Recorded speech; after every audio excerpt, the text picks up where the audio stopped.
We talking rom-com, we talking action, we talking drama and movie classics. Whatever you want, yo, we have it. Cause we talking movies on the podcast. So I married a film critic. So I married a film critic. So I married a film critic. Hey honey, I just want to talk about the movie like casually. You don't have to bring up the cinematography. Honestly, let's just talk about like how the characters were fun. Married a film critic. So I married a film critic. So I married a film. Welcome to So I Married a Film Critic. I'm your co-host Julia. And this is Barry the Film Critic. Hello, everyone. And this week we decided to do a new movie that is coming out. Wait, did it come out last year? No, very limited release for all the hoity-toity critic jerks like me to see. And general audiences will get to see it, I believe, on January the 28th. That's when it gets a nationwide release. Okay. This is Joe Wright's Cyrano. Yes. Cyrano. A musical. Yeah, and a good one, too. A good musical. Okay, we are, just to put it out there, super pumped about this movie. And we actually watched it when you first got a screener, I don't know, months ago. And you put it on and I didn't know what you were watching. And you just said, yeah, I'm going to watch this movie. So I sat down just to watch a few minutes. And you guys, I stayed up for the whole thing. And it was late when you put it on. Yeah, this was, kind of when I was in the midst of the thing that I love about what I do, but it's also the work part of it, where on the one hand, it's like Christmas every day when, FedEx or UPS arrives and I was like, you have to sign for this, and it's a screener for some movie coming out. And that's fantastic. But as you know, I usually get like 6, 7, 11 of these things like a week leading up to the end of the year. So suddenly it's like, I got to get through these things. I have to watch these because some of these, sometimes they arrive and I don't know what they are. And then in this case, I'm like, oh, I heard about this. Interesting. But as you may recall, I told you I was not looking forward to it because the director and I had a falling out some time ago. And I know that's a silly thing to say, but this was a director whose first movie was Pride and Prejudice with Keira Knightley. I love that movie. I know how you feel about Colin Firth walking out of the water with the shirt. No. I understand. I love the new one. I know how you feel with the original Pride and Prejudice. Gosh. But for me, this is, I think his version is definitive. I thought it was one of the best films of 2005. Hey, stop. I liked his movie. Okay. I did like the new Pride and Prejudice. I thought it was one of the best films of 2005, and I just thought this guy is fantastic. And then since then, the dude has broken my heart again and again with that I don't even know a good word to use other than just banal, that Atonement and the stupid Peter Pan movie he did and The Soloist and Anna Karenina. This guy, I can't stand his movies. I feel like he's been style over substance for a long time. And every time he has a new movie come out, I'll give it another shot. It's like, this is the guy who did Pride and Prejudice. And I'm always admiring his style.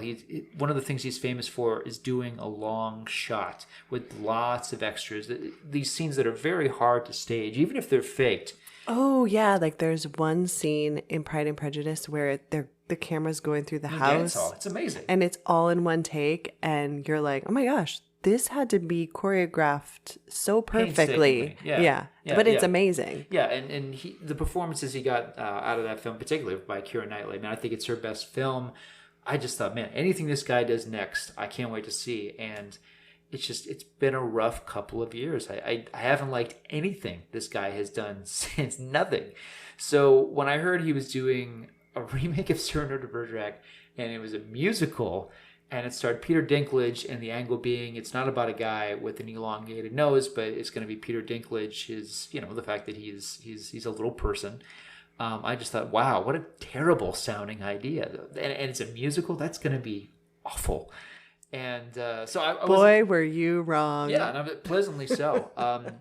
Yeah, because this is I don't know. Like I stand by my your hate for Joe Wright. No. Hate's a strong word, and but at the same time, this is a guy whose his films just haven't connected with me for whatever reason for a long time. And I know people who love Atonement. I've just never been one of those people. But this one, yeah, it snuck up on me, and I got to say, from the first frame to the last, it's one of my favorite films of 2021. Okay, this movie really moved me. I was not expecting that. So, all right, we'll just get into it. It takes place in 1640 in France during the 30 Years War with Spain. Yep. And we open up on Roxanne. She's the lead. There's basically 3 main characters that the movie focuses on, and then we have a few extra people coming in and out. Yeah, and I want to say that the first image that the film opens up on is of a marionette with an elongated nose, sort of referencing the original material, which I thought was a lovely touch to say, this may be, this is what you're expecting, this is not what you're getting. Yes.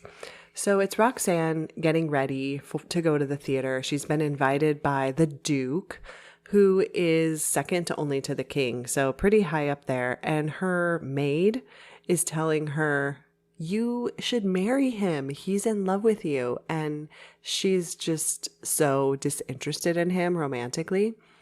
And she says, you need money. And Roxanne is like, what about love? And she says, children need love. Adults need money. Very practical. Yeah. So that's where we're at. I don't know why Roxanne is poor, though. They don't really tell you why. Maybe the war has just depleted her funds. That, Jules, I've never cared. never well, really she thought lives in a really nice place, and she has a servant. Yeah. So I don't know. That if anybody knows, I don't know why. Okay, so she's going off to the theater, and she's in a coach with this beautiful dress, and she's with the Duke. So who plays the Duke? Ben Mendelsohn. Man, this guy. He... Are you a fan? No. His one big song, we basically fast forwarded through. So the second time. The not second the first time. time. The No, second time we did watch it the first time, and we I thought... never fast forward through a movie the first time. This but the is second terrible. Time, I can't handle this. Ben Mendelsohn. So he's played the bad guy a lot. I miss Alan Rickman a lot. Alan Rickman was, come on, his first movie was Die Hard, which is incredible. And then he proceeded to play a lot of villains for a while, but he did each of those roles in a very different and distinct and very, very eccentric sort of way. So I loved him and I miss him. And then when he passed away, I feel like Christoph Waltz sort of took over the role, playing like all the villains in all these high profile movies. And now we're on Ben Mendelsohn, who's seemingly playing every villain in every big film. And I'm sick of Ben Mendelsohn. I am. I think he's a good actor, clearly, but I feel like it's beyond typecasting. Now he's in the same position as Mark Strong. It's almost a cliche to see him play these roles, and he plays them typically the exact same way. I don't even know who Mark Strong is, but you don't have to explain it. Bald dude, angry, smoldering. Okay. All right. Yeah. Okay, so Roxanne, they're in the coach going to the theater, and that's when she has her first song, and that's when we kind of get a feeling of what kind of musical this is going to be. Yeah. And it's very, when you watch a musical that you feel embarrassed for everyone on screen. Oh yeah, there's a movie called Dear Evan Hansen. I know exactly what you're talking about. And you wouldn't feel embarrassed if you were actually in a theater watching it, but watching it as a movie just, I don't know. There's something about the experience that is like, ugh, really? This is not good. I did not have that experience with Cyrano. Yeah, the fact that, one thing, is Joe Wright, to give him all the credit that I haven't been giving him for years, he is a very strong visualist. He really pulls us into this world, and because there is a heightened romanticism to it, and we're really inside of Roxanne's state of mind, it does feel like a natural outpouring of her feelings and her perspective that she begins to sing. This is not one of these situations where characters are talking like you and I are, and suddenly like, this is the day that things are gonna go my way, and you're just going, wow, this is really embarrassing. No, it really, it feels like again, like a good musical number and a good musical, it should be an extension of who they are. It's like, this is what they're thinking, this is what they're feeling, so they're just expressing it this way, and the movie exists in a world where musical numbers happen, and it's a normal thing. Mm-hmm. And yeah, I agree with you. I think the movie justifies its being a musical. And the other thing, whenever there's a song going on, sometimes there'll be people dancing in the background. And it's just a very beautiful visual.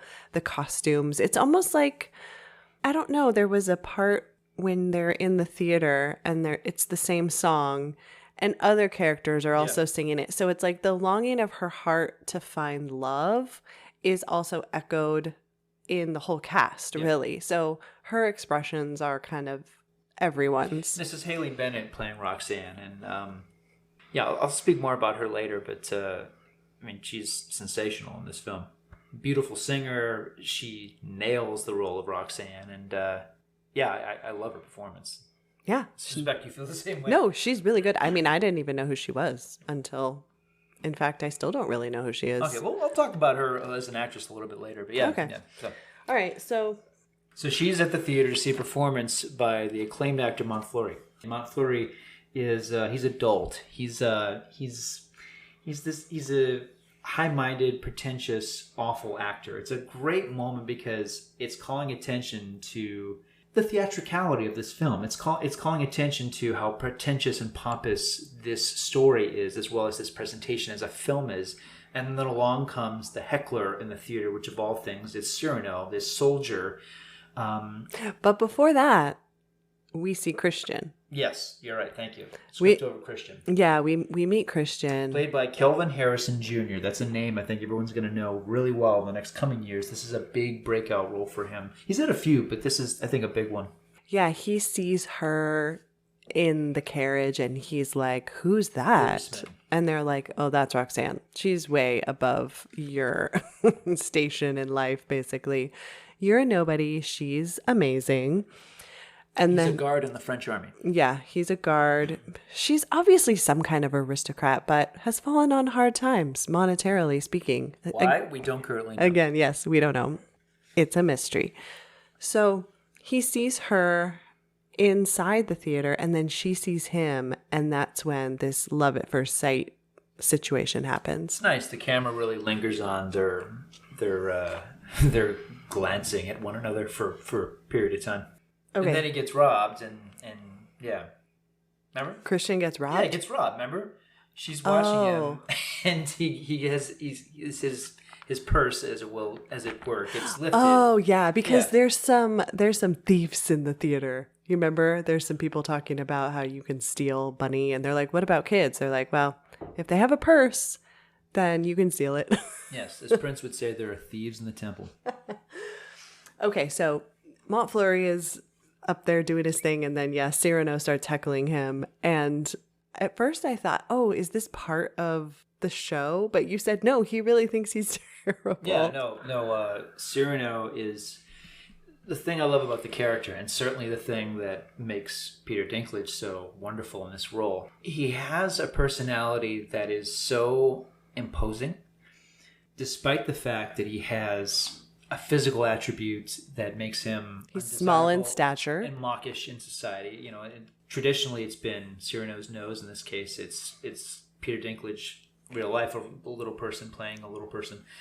But none of that matters because he has a super ability in terms of being a soldier, in terms of being verbose, in terms of his mind. Cyrano is unmatched by anyone in his world.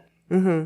And it shows here where he not only mocks this actor who's bombing, according to his critique is that he's bombing on stage, but he's also just killing this production. So Cyrano gets on stage, basically belittles and mocks him and scares him off the stage. But then a real scuffle takes place. You've made this stage your personal sty. The dramatic muse has fled the building. She scampered off when you started gilding the lily with your great big voice. The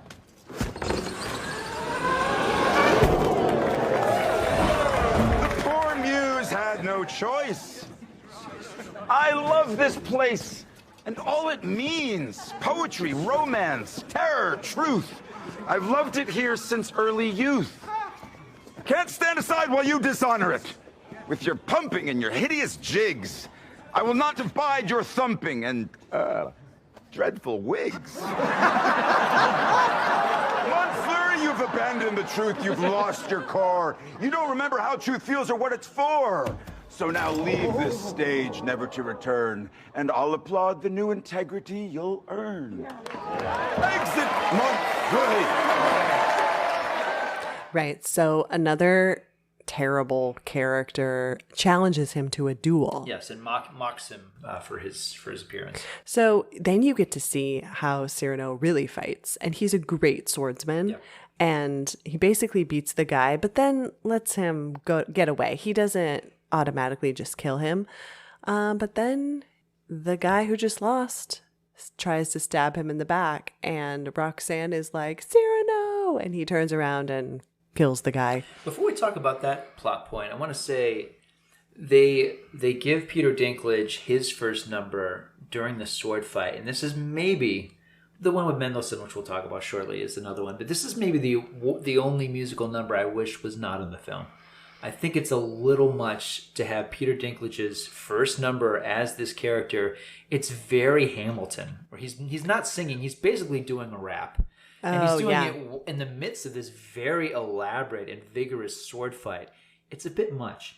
Yeah, but he's also, because the guy who challenged him was mocking him and calling him ugly and, all Right. these things. And so he's basically saying, I've heard there's nothing you can say to me that hasn't been said to me. So it's a good song in that sense, because you get a sense of being inside of his head. But if you thought it was too much, I don't know. I liked it. Again, I thought it was a little Hamilton, and it doesn't really represent the kind of work that Dinklage does later on. It's the only number of its kind in this entire film. I thought, oh no, is this whole thing going to be like, like I like Lin-Manuel Miranda, but let's face it, ever since Hamilton came out, his stamp has been on damn near everything that he's, it's like, you watch a musical or an animated film, and you go, I wonder if he wrote oh, yes, he did. Okay, so you thought it was going to be too Hamilton, even though the first song was nothing like Right. that. Yeah. Okay. All right. Well, it was the only Hamilton-ish song. Anything else you wanted to say about that scene? Because, it's pretty dramatic. Yeah, it gets things off to the right start. This is a very faithful adaptation of the original work. And you read the book. Well, it was a play, and then it's been adapted so many times. Let's see if I can find my notes. It was written in 1897. It was, based on a real guy. Cyrano de Bergerac was a real guy, so this is an extension of his life. It was written in verse, which is why people think this is Shakespeare, and it's not. Edmond Rostand is the author. It's one of these plays I studied a lot in theater when I took theater classes. But in 1990, Gerard Depardieu played him in the film, because there had been a version your grandfather and I used to talk about a lot with Jose Ferrer, which came out in 1950, and your grandfather was a big fan of that one. But in 1990, and people know Roxanne, the Steve Martin version, which I like a lot, but in 1990, Gerard Depardieu played him, and for me, that's definitive. The balcony scene takes place during a rainstorm. It's amazing. Broke my heart. It's nothing like this film. It's a really different take, and Depardieu's take on Cyrano is completely different than what Dinklage does, but for me, that's still definitive. So I've kind of resisted everything since, every version of this they've done subsequently. It's so famous, and it's such a part of pop culture. You may remember multiple sitcoms where they'll do a take on the balcony sequence. I remember one, Jason Bateman was in a sitcom called The Hogan Family, where one of the brothers is wearing earmuffs, and the other is giving instructions into the earmuffs of what to say. It's such a, even though I don't know that a lot of young people know Cyrano de Bergerac, but they know the balcony scene. They know the comedy behind that. Yeah. So this is a new take on it, and it's really good. Okay. Now we are meeting Cyrano's best friend. Yep. And Libret. Yes. And he's like, Cyrano, can I ask you a question? Are you in love? And he's like, there are things I don't want to talk about. But yes, I am in love. And it's Roxanne. And he's like, I saw you guys, making eyes at each other. And Cyrano is just like, no, she doesn't love me. She's amazing. I'm nothing. And he kind of gets into their history, that they grew up together, and he just thinks he could never be enough for her. Yeah. And then her lady in waiting maid person, she comes out of the shadows and she's like, Cyrano, Roxanne wants to meet with you tomorrow morning at 7. And so he's like, oh my gosh, I can't get my hopes up, but maybe after this whole thing at the theater, she is in love with me. I mean, that's what he's thinking, right? Yeah. Yeah. So he leaves Libret and he's like, I could fight 100 men. And then he ends up dueling 10 guys just in the streets of France. Yeah, this is a remarkable scene. And this is, again, like, I was not happy when I heard who the director of this film was, but seeing this scene in particular makes me think, oh yeah, perfect for this. Absolutely perfect for this. Because the scene, I suspect it wasn't really shot in one take, but it being Joe Wright, it's designed to look like it was shot in one take. And it never leaves Dinklage's perspective. And he's fighting multiple guys. The choreography is extraordinary, and so is Dinklage. And it's lit by candlelight, and it's seemingly done in one take. It's very elaborate. It's a great action sequence, and it establishes, as you've indicated, everything about this guy. There's nothing braggadocious about Cyrano. He is incredible. He is magnificent. He is intellectually and physically superior to everyone in his world. Yeah, the part of this scene that I thought was crazy was they end up putting a noose around his neck and hoisting him up over this wall, and they get him over the wall, and then seconds later all the guys just like fly over the wall. You're like, oh, he really can get out of anything. And you and I need to come clean about this, because I suspect some people might wonder listening to this. I've never seen a single episode of Game of Thrones. Neither of you. We don't. Yeah, we have to confess that? We should, because I don't know if he's done these sort of scenes before on Game of Thrones. I kind of assume maybe, but I don't know, because I know him from The Station Agent, I know him from Elf, and I know him from a series. He did a movie where he played Herb Villechaize lately. Dinklage has always established himself as an interesting actor, but I don't know about how many action movies he's done. I don't know if this is a first kind of scene, or if it's Game of Thrones, we're like, oh, this is like a nothing. Maybe he's had scenes with dragons. I don't know. That's true. Maybe people are listening to us and they're like, oh my gosh, he did this. Seen Game of Thrones. You don't know how amazing he is. Yeah, he did that every week. Yeah, so for all I know, this was a slow week for Peter Dinklage, but it's an incredible scene. It really is. Yeah, so that's the other thing too. Like, I feel like I've missed out on that phenomenon, but it is like The Sopranos. I've never seen, as of this recording, I've never seen a single episode of The Sopranos, and I know to get caught up would take me probably the year to watch The Sopranos or to watch. Are we confessing all the shows we haven't watched? All the HBO shows that I haven't watched. I feel, because you and I watched Breaking Bad. Like, we watched that while that was on. We got to experience all that. But like when Game of Thrones, those last few episodes, and everybody was mooning over all the details of every episode, I feel like, man, this is a party I'm not a part of. I can't even name the character Peter Dinklage played on that show. I have no idea. I think he was some kind of king or something. Obviously, we have no idea. Send your hate letters too. Okay, so it's the next morning and he's going to meet up with Roxanne and he's writing a letter. And I feel like this is kind of the moment in the movie where we realize that the songs are basically love letters now. An extension of it, yeah, largely. Mm-hmm. Yeah. And so she comes to meet him and she's like, I have a confession. And this whole conversation is just heartbreaking because he's thinking she's going to confess her love for him. And the whole time she's talking about Christian. And the look on his face when she finally reveals that is really heartbreaking. I mean, the acting of him, his acting in this scene is just so moving. Yeah, no, I know what you mean. And I was thinking about it watching this too, like, what is it exactly about him? What is it exactly? Because he's, if anything, Dinklage since the beginning has established it doesn't matter how tall you are or how tall you aren't. If you have talent, that transcends everything. There are actors who have, if you want to call them disabilities, who have shown time and time again, it does not matter if you have talent. If you have it, he has it. And it occurred to me watching the scene you're talking about, it's all in the eyes with him. He's got the eyes of Humphrey Bogart. He has the eyes of a man who has lived a long life, a very haunted life. The eyes, as they say, are the window to the soul. But I mean, watch him in these scenes. The scenes where he doesn't have any dialogue, his eyes tell so much. It's very soulful. Soulful, yeah. Dinklage is a magnificent actor. He truly is. But in the scenes you're describing, it's, oh man, like he's saying so much without saying anything at all, which is what great actors do. And not a lot of actors have that ability to convey what they're thinking, and he has that. Yeah, he definitely does. Yeah. So he tells Roxanne he also has a confession, but after he hears her confession, he's like, never mind, I am not going to confess my feelings for you. So she says, Christian is a new guard. So she tells Cyrano, I need you to watch out for him. I need you to befriend him. I need you to keep him safe. And I need you to make him right to me.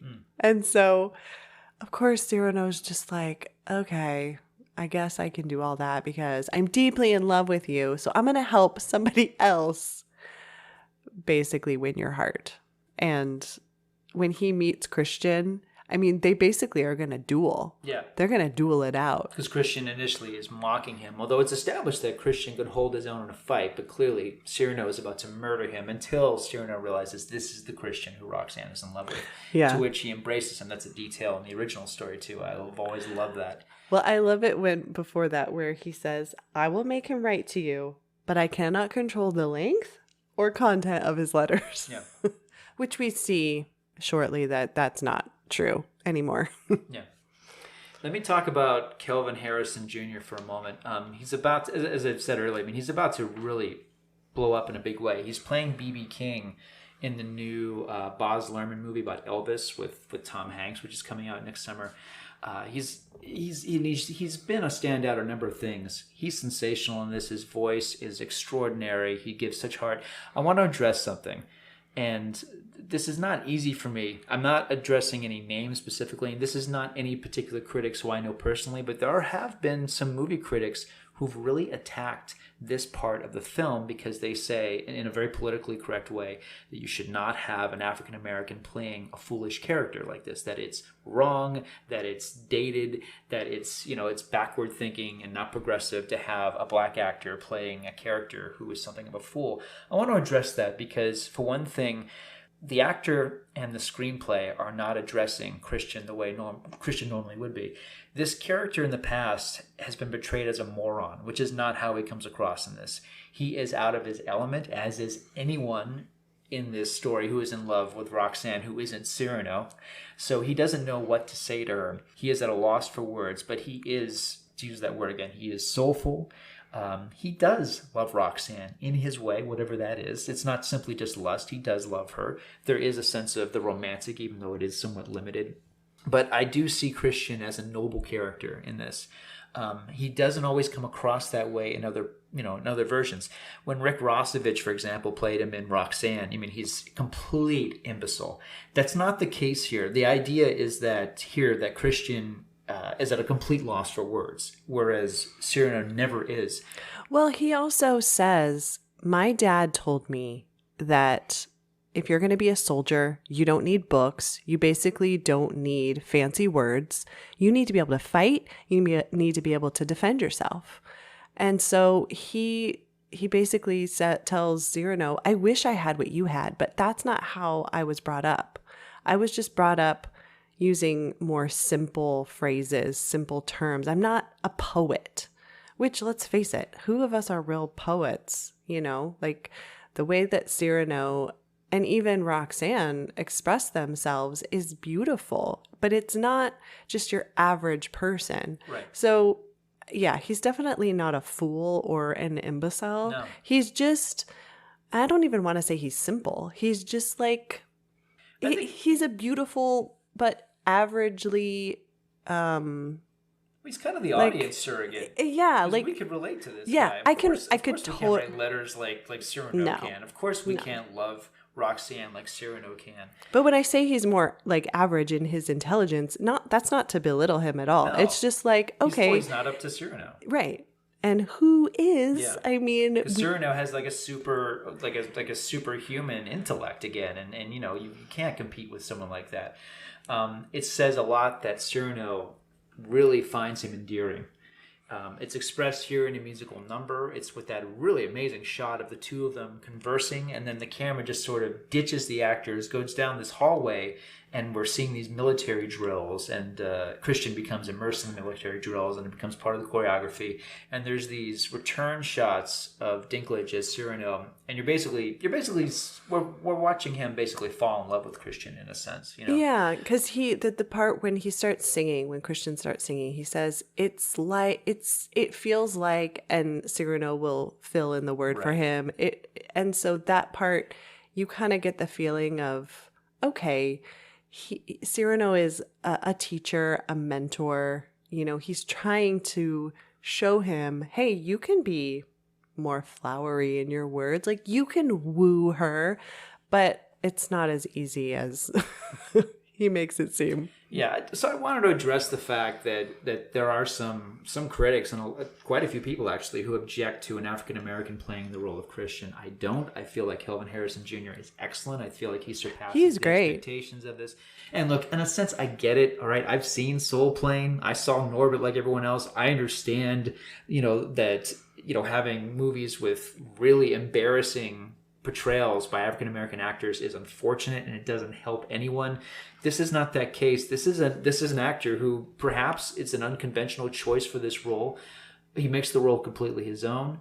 He has a completely different take on it, and I think these three leads, frankly, as much as I love Gerard Depardieu, I feel like what Dinklage, Bennett, and Harrison are doing here is definitive. I really do. Okay, I agree with you. I mean, I was completely immersed the entire time, and this was our second viewing. I do want to tell the audience that before Cyrano meets Christian, the Duke basically offers Cyrano a new role, like in the army, and he's like, no, I don't want that. And then he offers him, like, he wants to buy his poetry, and he's like, no, I'm not for sale. So I love that about his character. He says, I'm not for sale, neither is my work. I belong to no man. I answer to no one. I'm in the guard, but I do things on my own terms. And that's just the way he's always done it. Yeah. So we know that the Duke doesn't like Cyrano, and he doesn't like the fact that Roxanne and Cyrano are friends. So there is that rivalry there. Yeah. Absolutely. And there's another detail I want to linger on too. After the musical number that we mentioned where Cyrano and Christian basically decide to team up, as it were, to woo Roxanne, there's this moment I love where Cyrano pulls the letter out of his lapel that he's prepared to give to, obviously he wrote it for Roxanne, but he's going to give it to Christian so that she can give it to her. The way Dinklage does it, he pulls this letter from his lapel, snaps it, and gives it to him like it's a weapon. I thought that's perfect. That's because this is his weapon. That is the greatest weapon he has, his words. Mm-hmm. Yeah, and he's like, you already wrote a letter? He's like, oh, I just keep letters in here for random women. He's like, well, but it's for Roxanne. And he says, well, she's too full of herself to notice. What's funny about Roxanne and Cyrano is that he thinks she's prideful, and I think we find out later that he's actually the prideful one. That's his last line. In the story, that's the thing that really, I mean, I'll talk about the ending later on, but I'm I'm a little upset about it. Okay. Well, to get really sentimental about this, I mean, this is based on, this whole thing is based on a stage production that was written and directed by Peter Dinklage's wife. The music was done by the band, The National, and I think that the songs are just wonderful.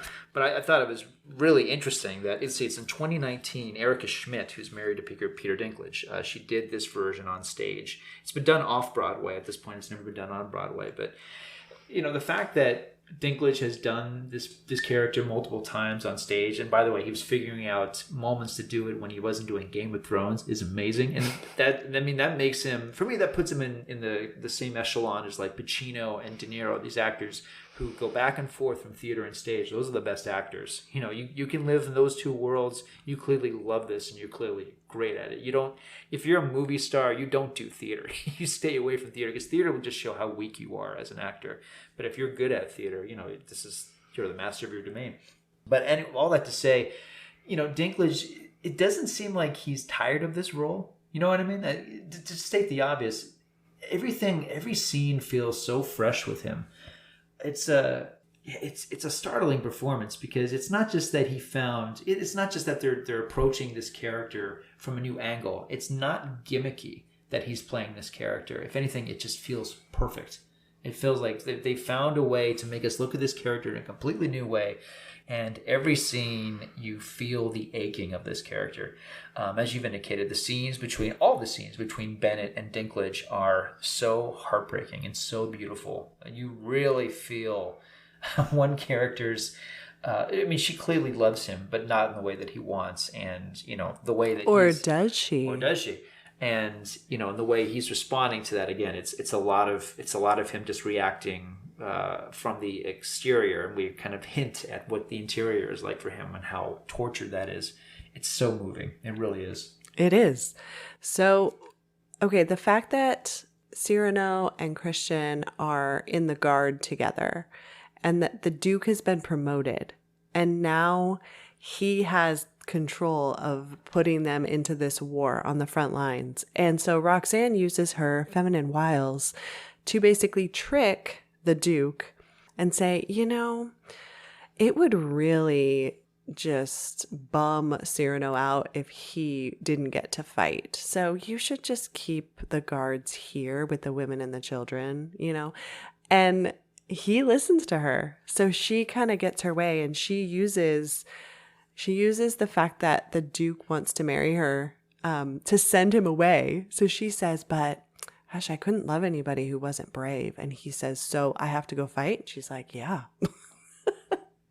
It's so great. She finds a way to just like get rid of him and keep Cyrano and Christian close by, which I just thought, you know, the women in these period pieces, they really know how to use their words to get their way every time. Yeah. I think we've lost that art, frankly. I need to learn from her. Well, this whole story, no, it's a good point. I mean, this whole story is about the power of words. I mean, you know, the whole notion of chivalry through writing letters, poetry, love poems, love letters, it's obviously a lost art. Well, you used to write me letters. Yeah. I mean, lots and lots. He wrote me a poem, you guys. The most beautiful poem. And I still have it. I don't have it memorized or anything, but... I do. No, I don't. You start reciting it right now from 20 years ago. I think I compared your frame to a shard of light from the sun. Oh, yeah, I think you did. Yeah, I do remember that detail. Yeah, you did. Yeah. And that was before we were even dating. You wrote that for me. Yeah. And I was like, what do you think of this? Doesn't reflect how I feel or anything, but yeah, this was just something I thought of one day. It doesn't mean anything. No, listeners, I could obviously really relate to this character of Cyrano de Bergerac, believe me, in so many ways. No, I mean, I think that was when I thought, oh wow, yeah, he really is in love with me. Mm-hmm.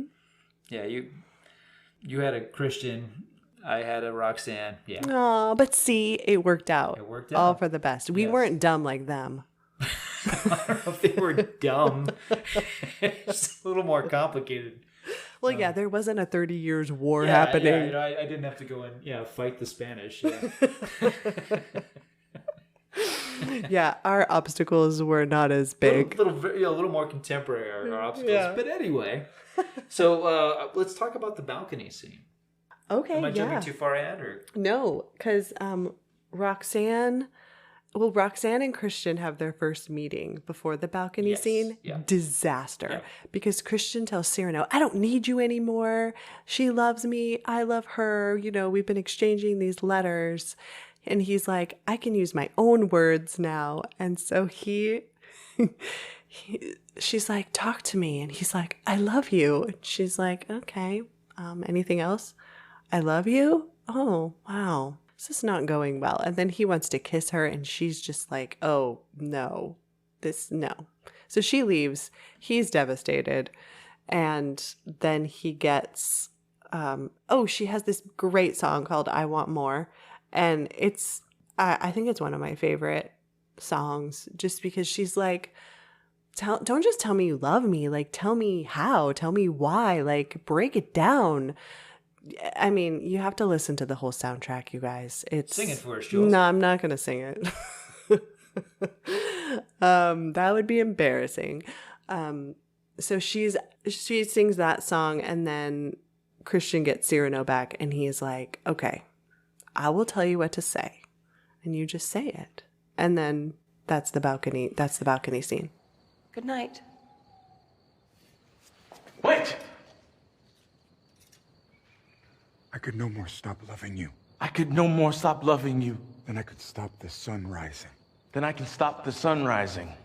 Really? My cruel love has never stopped growing. In my soul. From the day it was born there. From the day it was born. There. There. If your love is cruel, you should have killed it. I tried. It has the strength of I Hercules. tried. It has the strength of Hercules. Hercules. Got anything better? Shh. Do continue, please.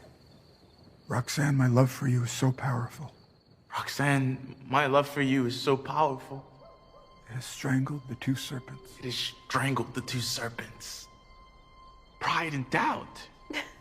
Yeah, there's a touch that, I don't know if it was in the screenplay or the design of it from the cinematographer. I'll give Joe Wright the credit. It feels weird giving Joe Wright all this credit after years and years of being like, oh, the guy did The Soloist, he did Hannah, I don't like his movies, and then suddenly he's killing it with this film. But there's a touch he does in this movie. It really moved me tonight watching the balcony scene where there's a shot, it's a two-shot where you've got Cyrano with his back to the wall in the foreground. In the background, we see Roxanne on the balcony talking to him. So it's a way to have the two of them in the shot without, of course, Roxanne being aware that Cyrano is hiding and, coaching, the famous scene, coaching Christian what to say. I love that. I love that it was a way to physically put him in the scene, despite the fact that the scene is all about deception. It's always been about, about Cyrano providing Christian's voice, Christian's words. It's more moving that way, I think, because it's something I like. I mean, if anything, it's a more contemporary touch. It's a progressive touch, but I think it's a necessary touch. This version does not celebrate the fact that it's a deception. It doesn't celebrate it at all. Roxanne does, and the other Cyrano versions, to an extent, do, especially the original 1950 one. But Cyrano is very torn by the fact that he's deceiving her. Right, and which is, I think, the right way to do it. Because the Jose Ferrer version in 1950, which is the first version in English, by the way, it did feel like, haha, even though it's supposed to be this thing of like, oh, you get to be with her and I don't. And in this sense, it has a heartbreaking conclusion. And it has, by the way, maybe my favorite moment that Dinklage does in the whole film. And it really destroyed me watching it tonight. Whereas let's see if I can find it. When at the end of the balcony scene, Roxanne says, come claim your kiss, literally. And the camera lingers on Dinklage's face, which is always a good choice. And we see Cyrano, he has this moment where he's looking at Christian. And he has this thing where he kind of straightens out his suit and he gives him like a little manly pat. And, kind of like, okay, you go. And it's so devastating because it's like, he knows he's lost her completely at that moment, Yeah, and then he just walks away, into the night. Yeah. He disappears into the shadows, and Christian and Roxanne are making out, and he's like, bye. Yeah. My heart is broken. Yes. And then, and I like the way it's staged, too, because the camera lingers on his exits, and you think, like, okay, it's going to, transition to a new scene. No, if anything, suddenly the plot kicks in a high gear right then and there. Okay, so this is the part where you and I were just thinking, we can't watch this again. Oh, this is the Ben Mendelsohn music number. Okay, but before that, so a priest comes and I guess brings Cyrano back with him. And he hands a letter to Roxanne. Yes. And he's like, what does it say? And basically, the letter is like, I brought this priest. This priest is coming to you. I'm on my way. I'm going to marry you tonight. And if you send him away, too bad. I'm going to have my way with you. And regardless of what you say, like, we're getting it on. Yeah. And she is completely, like, distraught. Yeah. And of course, I mean, to be forced to marry someone or be raped by them, basically, is what he's saying. If I may interject, I got to say this is Ben Mendelsohn's finest moment because it's a voiceover of him reading this letter in which he has lines like, I can't wait to feel your treasures. I will possess you tonight. I think that's awesome. I'm your treasures. Ugh. Do you think Joe Wright was just like, oh, that's good, Ben. Just lean into the word treasures. Oh, perfect. You're a creep. It's so creepy. Yeah, it's great. So she hands Cyrano the letter. He knows what it actually says. And then she tells the priest, he's like, what does it say? And she says, I'm supposed to marry Christian tonight. So the priest is marrying Roxanne and Christian's like, woohoo, my lucky night. And she tells Cyrano, go stop the Duke. So now oh my gosh. So now the Duke is singing his ridiculous song. Yeah, it's the one real Doug. It's because, some of these songs, they're good, but they don't, you get the sense like this scene didn't really need this song, even though it's a lovely piece of music. This is a case where the song blows and Ben Mendelsohn, He's just walking through the streets of France, like swirling his cape around. I am the bad guy. Yeah, it's bad.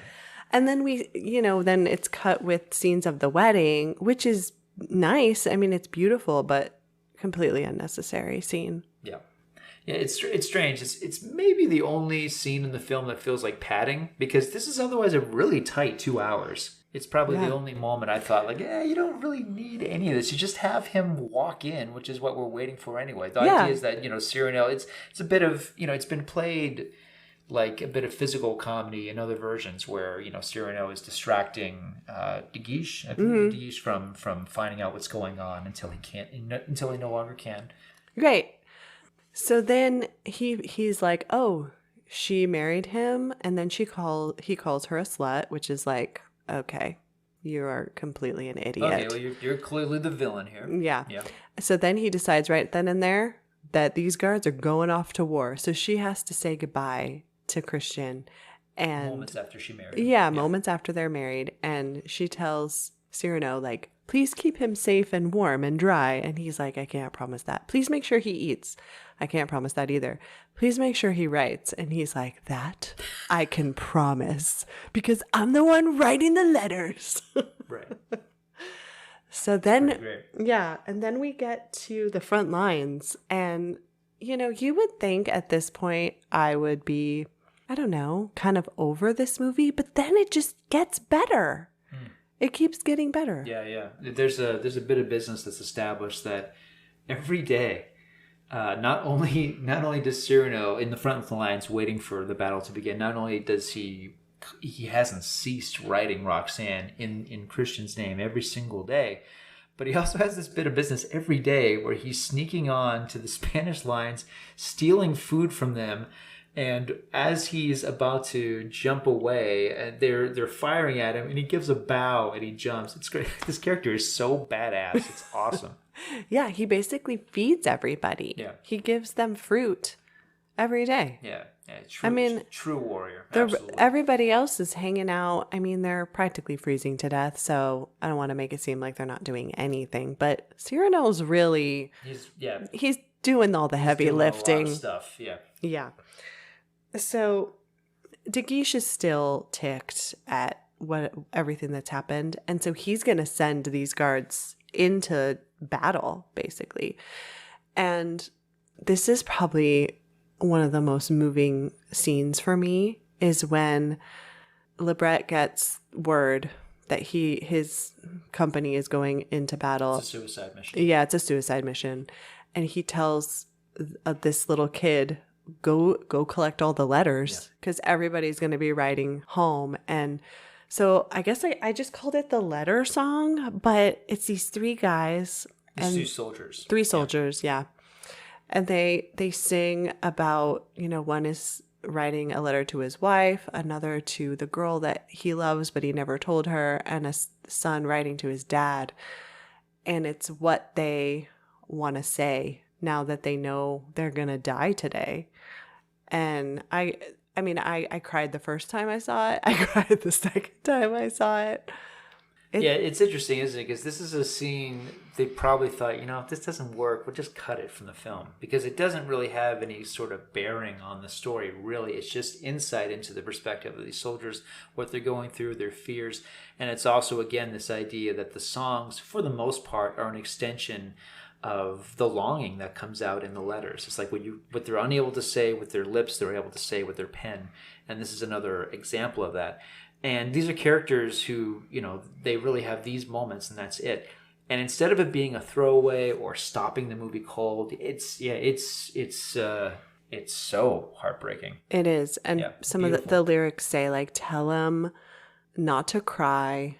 Heaven is wherever I fall. So basically, I'm going to fall in battle and then I'm going to heaven, I guess. I don't really know. It's just sad, just thinking about soldiers out there knowing that they're going into battle and they're writing their last letter. Yeah, it's beautiful. It definitely speaks beyond the time in which it takes place. Absolutely. Definitely. Because you're thinking, well, gosh, this could be now. Right. It could be war now, right. So then Christian is like, oh, I wish I had a letter for Roxanne. And Cyrano's like, you do. And so he wants to read it, and he's reading it, and he says, oh, there's a tear stain here on this letter. He's like, yeah, I always cry when I'm writing poetry. And this is the big reveal that Cyrano's been in love with her the whole time, which, this is the only time I would say Christian's not completely aware, because obviously Cyrano's been in love with her the whole time. Yeah, but it's been established that they've known each other their whole lives. I believe that Christian thinks it is like a brother-sister thing, and to an extent it is. And to an extent it has been this very comfortable understanding that that amazing person, Roxanne, is in love with this guy who is constantly underestimated his whole life. Yeah. Well, and then this is where they basically come clean, and he says, okay, so Cyrano says, if I die, you have to tell her that, like, don't be surprised if she tells you of the volume of letters I've written. He's like, how many letters have you written? 2 a week? And then he confesses it's 1 a day for months. So Christian is beside himself, And he says, well, if I die, you have to tell her, like, you have to come clean because, I think she's in love with you. And he says, how can that be? And he said, well, this letter, she says, if you come back damaged, wounded, mangled, I'll still love you. I love you for your soul. And he's like, she loves your soul. She loves my physical appearance, but she actually loves you. And that Cyrano just can't even think that could possibly be true. Right. So. Yeah, it's great. It's really well played. And I feel like this is Christian's great moment, because one of the most noble things, if you want to look at it that way, that Cyrano does is he walks away when he thinks that he's lost Roxanne forever to Christian. In this sense, it's the opposite now. Christian is walking away knowing that, it's never going to be better than Roxanne, and Cyrano, realizing their love. So in a sense, he's basically giving Cyrano the opportunity to claim Roxanne as his own, if you will. And that's why he goes to the front of the battle and just lets them shoot him? Yeah. Yeah, he dies in the snow, and Cyrano puts the last letter back in his jacket pocket, and so that it can be found by her, or somebody can find it and say, oh, here, this was the last letter he wrote you. Yeah, it's beautifully shot, beautifully staged. The film doesn't, thankfully, this moment of the film doesn't become some big, long, drawn-out action sequence. It's well staged, but at the same time, it's about character, not spectacle. Mm-hmm. Okay, so then it cuts to 3 years later, and what Roxanne is a widow and she volunteers with the nuns. I don't know what she does all day, but she cares for the sick and infirm with the nuns, even though she's not a nun. And Cyrano comes to see her every day. And it shows him before he comes to see her writing just hundreds of letters that he's never going to give her, trying to confess what he's done. Yeah. And it's been 3 years and he still hasn't found the right words to tell her. I mean, right? Yeah. Yeah. No, no, sorry. This part of the film always moves me very much. Very much. The story has always moved me. I've seen versions of this where there's one version of it where it's during battle that he confesses to her, like he actually has a head wound and there's guns blazing in the background, and it's like his last moments to finally confess to her what's going on. So it's like he dies in her arms in the midst of battle. And this is a quiet scene. I like the way this scene is staged, because the camera at times is very far back, and you kind of lose. There's people in the frame, but they're kind of lost because they're surrounded by the setting, and it's this wonderful sense of this is a lost moment in time for these two, because as we learned, this is their final moment together. Oh, when he finally goes to see her. Yes. Yeah. So, but we also know he still is bleeding from the war. The war wound is, not I mean, gone away. it's never been healed. Oh, that's gotta be. But this is also Cyrano. I mean, he doesn't take care of himself. He's probably been in a few scrapes. If he's dealing with PTSD or whatever else. That's true. This is a guy who does not take care of himself at all. Right, but there's no doctors around that he could have gone to see in the last 3 years. It is the 1600s. I know, Isn't that but one of those guys like, all you need is a good bleeding. Don't worry. I've got a bucket. I mean, is the bullet still in there? Like, we don't know. Perhaps. Is it gangrene? Yeah. I mean, well, you see his fingers. His fingers have gangrene. no. Well, yeah. Yeah. Okay. So he goes to see her, and she says, like, "What's the news?" Now, does he make up the news for her every day? It seems that way. Yeah. So I think so. Or at least tweaks it. Yeah, like he comes and tells her, Monday, this happened, Tuesday, this happened. And some of them are funny and some of them are kind of sad. But he says, "Can I read the final letter that Christian wrote to you?" And she pulls it out and hands it to him. And he starts reading it, and then he just starts reciting it by memory. And she is she honestly surprised at this point? Of course. Yeah, she has no idea. She suspects it. Deep down, she suspects it. Because as it comes out, she says, were you the voice? Were you the letters? Was your words? So, yes, she has always suspected it on some level. But it is a betrayal. It's kind of awful. It is a deception. It is a lie. So, I think there's a part of it that's like, it can't be. Hopefully it's not that. Right. But she's had years to reflect on it. So I'm sure it's on some level. Well, the reason he wants to read it to her is because he's like, I'm going to die today. And that letter that he wrote on Christian's last day was really his own words to her. So he wants to read them to her again, and he ends up collapsing, and they have this moment where they profess their love for each other. And just the tragedy of this moment, I'm like, you guys could have had 3 years together. 3 years. Maybe she would have seen your gangrene wound and taken you to a doctor, and you wouldn't have died. It's terrible. It's so sad. Well, it's supposed to be. It's tragic. It's a tragic love story. Ugh. Yeah. You're still clearly. I'm really upset about the fact that, because she says, I love Cyrano, and he says, and I loved my pride, and then he dies. Mm-hmm.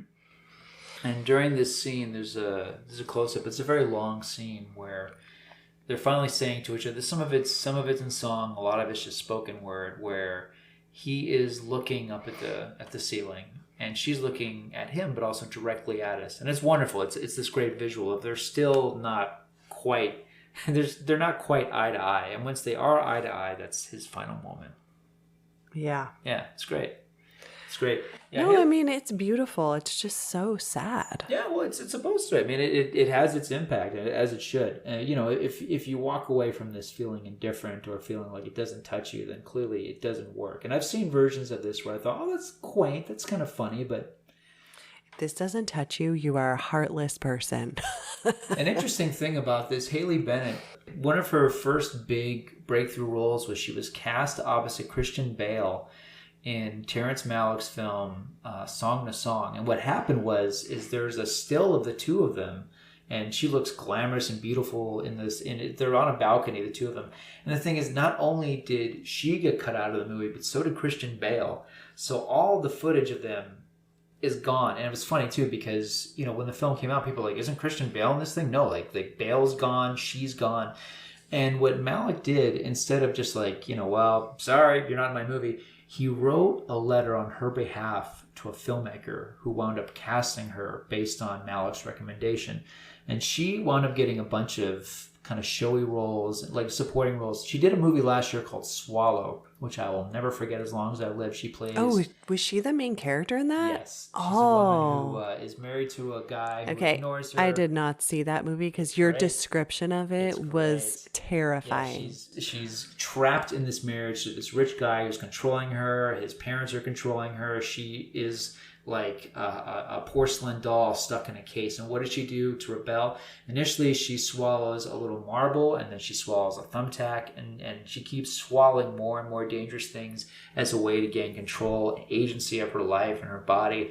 It's disturbing, but it's fantastic, and she is excellent in that film. And she's got a bunch of other big things coming out, so... Never seen that ever. It's a great movie. Oh my gosh. It's disturbing, but it's great. Yeah, it's terrifying sounding, actually. This is a much more accessible mainstream film, yes, obviously. Cyrano, the movie we're talking about. But I mean, you know, but not to say, like, it's not that she's doing like some cutesy thing here. I mean, this is a very complex and very heartfelt performance. Her final scene, certainly with Dinklage, is very powerful. They're both so good together. They're both so good. So, would you change the ending at all? No, I don't want him to live. It's supposed to be about missed opportunities. It's supposed to be about the anguish of a love lost. There's always something so tragic about this story, this character, this beautiful soul who has everything, but thinks he doesn't have it because of the way he looks. And for all of his abilities and accomplishments, which are many, he cannot obtain the one thing that he wants, which is the love of Roxanne. No, I wouldn't change the ending of this film or any part of Roxanne. I think he should have come back from the war and... okay, maybe he only takes 1 year to figure out how to tell her. And then he tells her, and they have some time together, and then he dies. How about that? So he confesses to her, and then they like have a couple conversations about like drapery and porridge, and then he dies?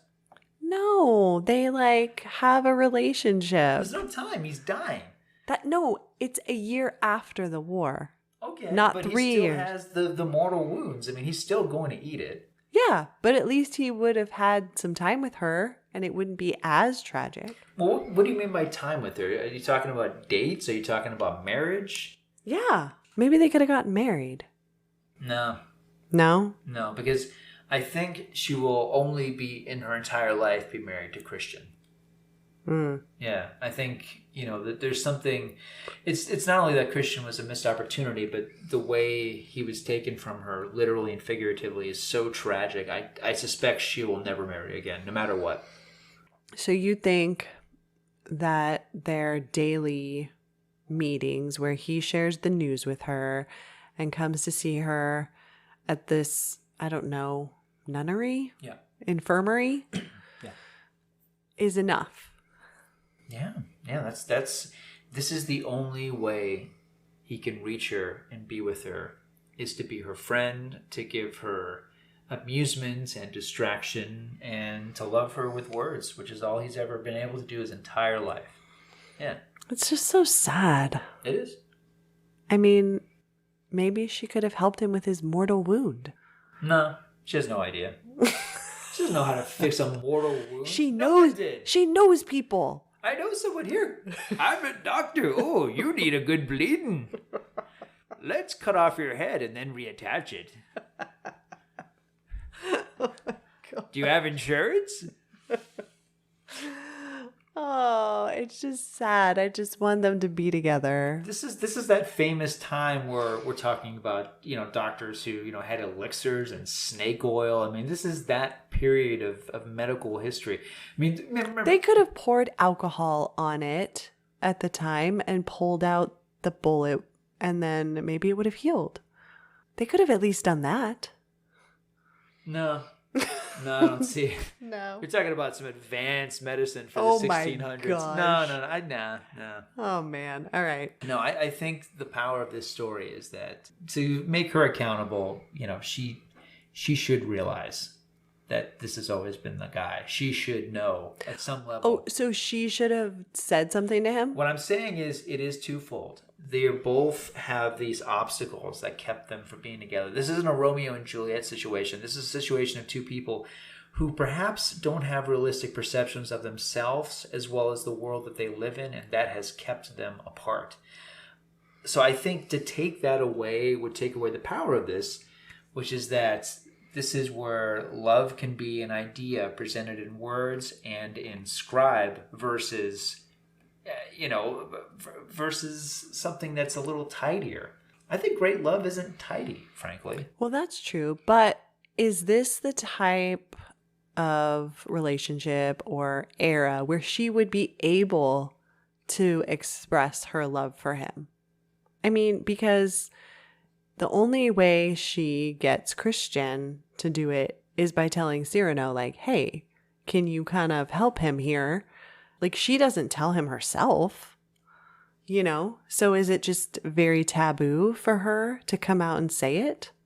I think on some level it is also the sense of, it's not that she feels like Cyrano, she doesn't see Cyrano in a disdainful way that so many others do because of his outward appearance. But I believe to some extent she probably feels like, oh, you know, it never happened with him, and, you know, and people are saying this. So I'm sure there is a sense of the social pressure, I suspect. Yeah, I'm sure there is. But even after he comes back from the war and they're together every afternoon, I don't know. Well, they're both old enough to be more open about who they are and how they feel. And it seems like even in in the moments where he's telling her the news, so to speak, you do get the sense that they are inching towards each other because it's this affection that they can't quite hide anymore.